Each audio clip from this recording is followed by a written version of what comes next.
I'm right. What? You're not a hitman. You can't be. I tried looking you up and nothing. It's like you don't even exist. I guess I'm just your fantasy.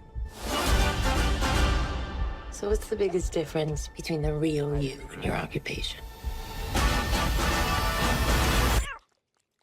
By the way, my name is Gary Johnson, and I'm a fake hitman. Fernandez from the película in Puerto Rico. So you don't understand, like I've only talked to you when you do junkets, but I was so happy when I heard that you and Glenn were writing a movie together. I didn't even know what it was, and I, you know, I so love Everybody Wants Some. So I wonder how did the collaboration of actor-director sort of evolve, that you knew that he was somebody you could write with? Yeah, well, we were just friends. I think after Everybody Wants Some, you know, way back, it was kind of like, oh, we're sort of bonded for life, and we're talking about other films. And then he called me up during the pandemic with this article he'd read, and I was like, yeah, I read that article a long time ago too. I've thought about it, and I don't know if it works as a movie. Well, let's talk about that. And we kept talking about that all the way to the finished film. He was just a great collaborator, but it made sense for us to work on it together. And we didn't really talk about him as an actor so much. It was just getting the story right, and then at some point he's acting and I'm making the movie. But you know, we were just good creative partners. All right. So I mean, I don't want to spoil it, so let me tap around a landmine.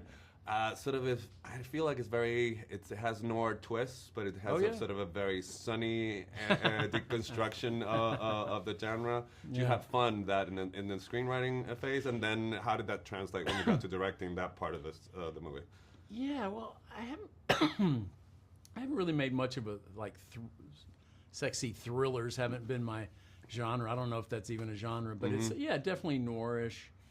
But I kind of also saw it as sort of a screwball comedy too, you know, in the relationship. So it was those two genres kind of, you know, when you make a movie, you don't want to do something you've seen before, but then, you know, how original can you be? So I think it was putting those genres together, to me, felt like the fresh touch that you could, because people operated under like the Hays Moral Code when those films were made. So if you did anything wrong, you had to pay. That was Now it's like, well, it's a different world, you know. Maybe you can do some things and become a better person, even if you have done something wrong.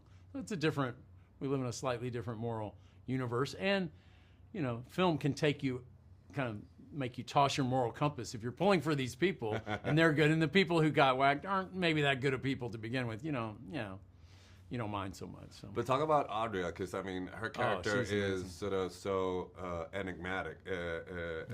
So, but you, as an actor, you really can't play mystery. So, how did you guide her through the enigma that is her? Wow, yeah, she was the secret sauce. When Audrey came in, and she just transformed the movie and made it what it is. You know, that was the big. We're so lucky that she wanted to do it and was so perfect for it. But yeah. Gary is a real guy. He was grounded in that. She's sort of his fantasy in a way.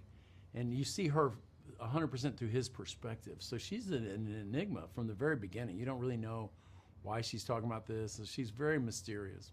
All right. So your filmography is so eclectic. And I was thinking, the thing about this one, what it says about sort of personality, do you think that as a storyteller, you sort of get to exercise the different parts of your personality that you might not have integrated into who Rick is? Yeah, no, I live under this introvert, extrovert kind of thing. I live an extroverted life sometimes, but I'm fundamentally an introvert. I'm happy alone in my library, reading, writing, watching movies. I'm kind of quiet, but then making movies isn't a very quiet endeavor. So there is this kind of duality going on, which is always interesting.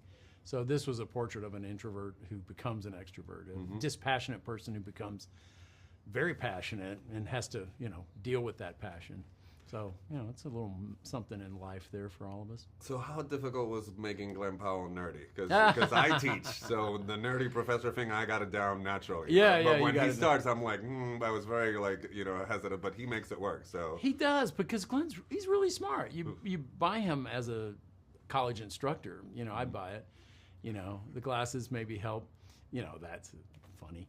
But yeah, if there was any challenge, it was trying to make Glenn kind of this introverted, nerdy guy. But that was the real Gary Johnson. He did have those cats. He did care about animals and birds, and that was his life. He was a heady instructor, but he was also this other guy. So But Glenn, the trajectory is we kind of like him. He transforms himself from that into Ron, this much more smoldering, charismatic guy, and that I think for the audience is where they really do see Glenn. They like hanging out with that guy. So the movie, as does the movie. So that's Glenn too. All right. You know.